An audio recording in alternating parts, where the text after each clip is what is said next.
Bonjour à tous, mon nom est François Letarte et bienvenue sur ma chaîne JDR D30, une chaîne consacrée aux jeux de rôle sur table. Alors, une vie de rôliste, j'ai le goût de parler de quoi que j'ai remarqué dernièrement. C'est encore, bon, c'est un jeu, je veux dire, comment je peux dire, c'est une vidéo en lien avec comment Donjons et Dragons s'est inséré comme étant le hobby dans la tête de bien des gens. Ça va sûrement revenir à des choses que j'ai déjà dit, mais c'est juste que là, je le vois d'un certain angle là, dernièrement. Écoutez, j'en ai parlé il y a de ça quelques temps. Je m'embarque dans une partie de Fantasy Age. On a commencé, d'ailleurs, on a fait 3 séances à la date. Fait que Fantasy Age, un jeu de Green Ronin, c'est très intéressant comme jeu. C'est du fantasy. La mécanique amène sa twist différente, une expérience un peu différente, mais au final, ça reste quand même un jeu de fantasy. Puis que, ça peut faire passer à donjon, d'une certaine façon. On roule des dés, on bat des difficultés, on essaie d'accomplir des choses, le hasard s'en mêle ou pas. C'est du jeu de rôle, OK? C'est du jeu de rôle, mais OK, moi je trouve ça intéressant. Moi je trouve que l'expérience est plus intéressante que donjon, personnellement. Fait que voilà, on a commencé ça. Mais là, l'affaire est que, on est parti à la game. Puis, je m'aperçois que quand j'essayais de recruter du monde, je faisais face à de la méfiance. Pas parce que c'est Fantasy Age, c'est parce que le jeu ne porte pas le nom qu'on recherche. OK? Puis, encore là, je pense qu'il y a certaines formes de désinformation ou de manque d'informations de la part de ceux qui pratiquent le hobby et qui, des fois, n'ont pas cherché ben, sont rentrés dans le hobby par la seule porte qui était nommée Donjons et Dragons. Puis c'est ça. Puis ils voient tout à travers ça. D'être du plaisir ou non, ça va, mais c'est ça. Moi, perso, c'est sûr que je m'intéresse aux jeux de rôle de façon générale. Fait que depuis très, très longtemps, j'aime ça essayer des trucs. Quand on a parti le projet, pourquoi c'était Fantasy Age? C'est parce que le meneur de jeu m'en avait parlé. Il dit j'ai acheté ça, c'est bon. Il me disait comment ça marchait. Il dit parfait. Puis à un moment donné, l'occasion s'est pointée. Un collègue de travail de ma conjointe, il était intéressé à partir une game. Fait que, par personne interposée, on s'est rencontrés. C'est parti. J'ai demandé à un collègue de travail d'embarquer. Lui, il n'a pas été dur à convaincre, mais je suis pas sûr que là, 1 an ou 2, ça aurait été aussi facile. Ça, c'est quelqu'un qui, de son historique, de ce que j'en sais, a fait bien du 3.5, bien du Pathfinder 1. Pathfinder 2, c'était un gars de Pathfinder 2, mais à un moment donné, un collègue de travail parle de jeux de rôle. À un moment donné, je tombe sur le sujet de Chroniques oubliées avec lui. À un moment donné, je présente le livre pour lui montrer, regarde, check ça, puis c'est ça. Puis là, wow, il a comme un peu ouvert ses horizons. Ah, ouais, OK, on peut faire ça de même. Ça y amenait une autre possibilité pour d'autres genres de games. Écoute, puis là, maintenant, c'est la seule personne que je connais qui a les versions physiques de Chroniques oubliées contemporains galactiques. Il s'est backé le Chroniques oubliées 2e édition qui s'en vient dans 1 an peut-être. Fait que je vais pouvoir profiter de son livre, mais c'est ça. Fait que là, étant donné qu'il y a une certaine ouverture qu'il a commencé à avoir ailleurs, un petit peu, Fantasy Age, j'ai pu le convaincre, tout ça, voilà. Mais là, pour les autres, bon, j'ai un autre joueur que j'ai recruté que je connaissais déjà, ça va. Mais là, comme c'est là, des fois, j'approchais des gens, leur disant « Hey, j'ai une game. » C'est ça. Puis là, le monde disait « Ah ouais, du donjon, yeah! » Là, la langue sortie de bonheur. « Ah ouais! » On va faire du donjon. Ouais, c'est parce que c'est pas vraiment donjon, c'est du jeu de rôle. OK? Ça s'appelle Fantasy Age. Oh, là, tu vois le frown. Le front avec du doute. Oh, ça s'appelle pas donjon. Est-ce que ce jeu serait un jeu de moindre qualité? Est-ce que ce jeu saboterait mes attentes? Je lui pose des questions. C'est quoi ce jeu-là? Tout de suite, la méfiance, c'est quoi ça? Pourquoi tu prends pas le jeu? C'est ça. Puis, je trouve ça un peu dommage. Parce que ça s'est inséré dans la culture. L'idéal dans tout ça, là, pour dire qu'on a des gens ouverts au hobby, ça serait que le terme jeu de rôle soit un terme beaucoup plus fort que juste Donjons et Dragons. On le sait que ça n'arrivera pas. Ça n'arrivera probablement jamais. Mais c'est ça, mais il y a comme du doute. Tu doutes sur l'expérience de jeu, parce que les autres, ils s'attendent, tu sais, Donjons et Dragons, non, là, Donjons et Dragons offre l'expérience de jeu, c'est ça, c'est comme, tu sais, on prend des gens qui sont rentrés dans le hobby puis qui n'ont pas exploré ben loin.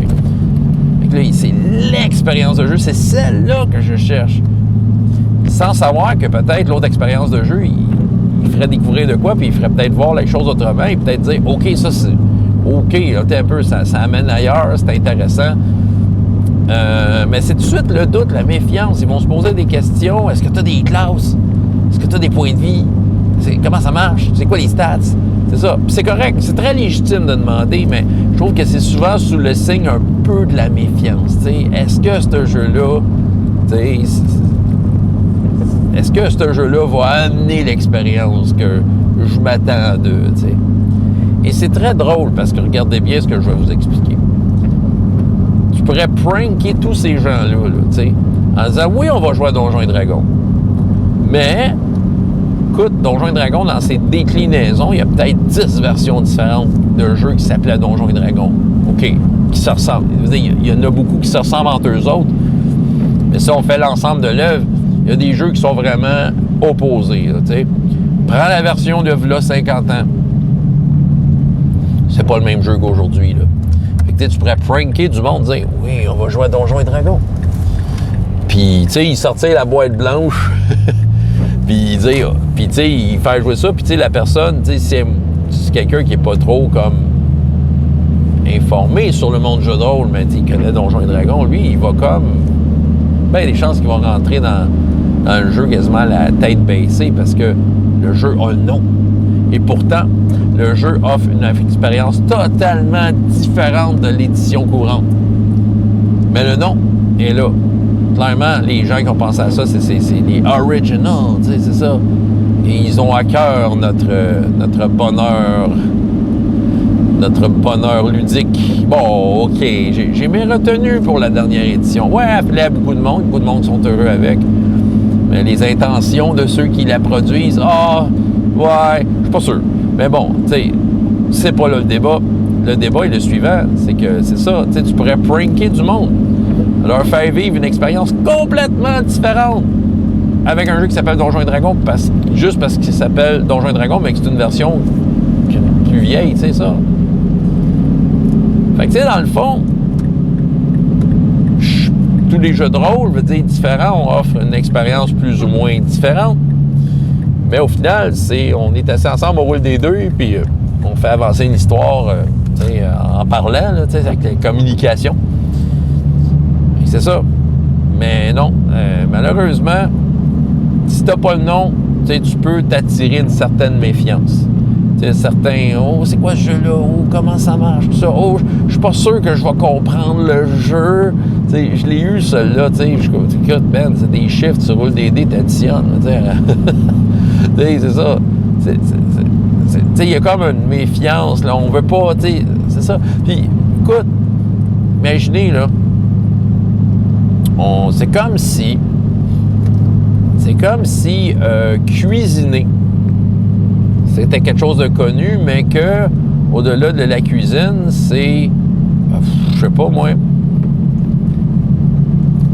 Imaginez, attends un peu, j'essaie de trouver un bon exemple. OK, l'action de cuisiner, mais que le barbecue, c'est tellement hot que, tu veux apprendre à cuisiner dans ta vie, là, tu fais du barbecue. Tu sors ton barbecue, tu sais. Puis la seule façon de cuisiner pour ces gens-là, ben, c'est avec un barbecue. Tu sais, avec un four, pas sûr. Tu sais, vous comprenez? Un four micro-ondes, ouais, je sais que ça existe, mais c'est pas un barbecue, tu sais. Tu peux tout faire sur le barbecue. Ouais, tu peux faire bien des affaires. Tu sais, tout qui se fait réchauffer peut se faire sur un barbecue. En effet. Des fois, tu as peut-être besoin de cuisiner autrement. C'est en plein ça. C'est comme si le monde se méfiait de cuisiner. Puis, mais écoute, tu les amènes un barbecue, là, ouais, ils vont être là. Puis, tu sais, peu importe que ça soit un barbecue au charbon, au gaz ou un feu de camp dehors, c'est du barbecue, on est là. Tu sais, comme si c'était la seule façon de cuisiner, tu sais. Mais tu leur fais manger, tu sais, les 3 versions que tu as là, tu sais, ils vont manger de quoi de différent à chaque fois. Mais en même temps, T'sais, les autres, ils ont confiance, ils vont manger avec plaisir parce que c'est du barbecue, tu sais. Mais tu leur dis, ben non, ben regarde, tu peux faire de quoi au four, puis c'est ça, ils vont se méfier, même si c'est super bon ce que tu as cuisiné, tu sais. Ils vont se méfier. Ah oui, ben là, est-ce que ça chauffe comme il faut, tu sais. Je pense que vous me comprenez. C'est ça. Ben, écoute, prenez le jeu que vous voulez, là. Toujours. C'est toujours le mot à dire. C'est votre bulle. C'est comme la vidéo que j'ai faite avant. C'est ça. Mais, écoute, c'est ça. Je trouve ça, tu sais, toujours à, comme, défendre ton point. Ben, non, je prends pas donjon parce que j'ai envie d'essayer l'autre affaire. Puis, tu sais, c'est ça. Je trouve ça pas épuisant, mais tu sais, je veux dire, c'est toujours de dire, OK, faut que je vende ma salade. Tu sais, fais donc confiance. Regarde, on a choisi ce jeu-là. Tu sais, regarde, man, ça fait combien d'années je fais du jeu de rôle, là? Je veux dire, j'embarque pas dans des jeux de même sans réfléchir. Je veux dire, ça a été réfléchi pourquoi ce jeu-là, il me plaisait. Fait que c'est ça, tu sais, c'est juste d'avoir des fois confiance à la personne. La confiance avec le fait que, hey, on embarque notre gars, ça va être pas pire, tu sais, puis il faut goûter. C'est ça, faut goûter, là. Voilà. Ben, c'est ça que j'avais à vous raconter. François Letarte, JDR D30, et jusqu'à la prochaine fois, il y a autant de plaisir dans la vie que dans les jeux. Au revoir.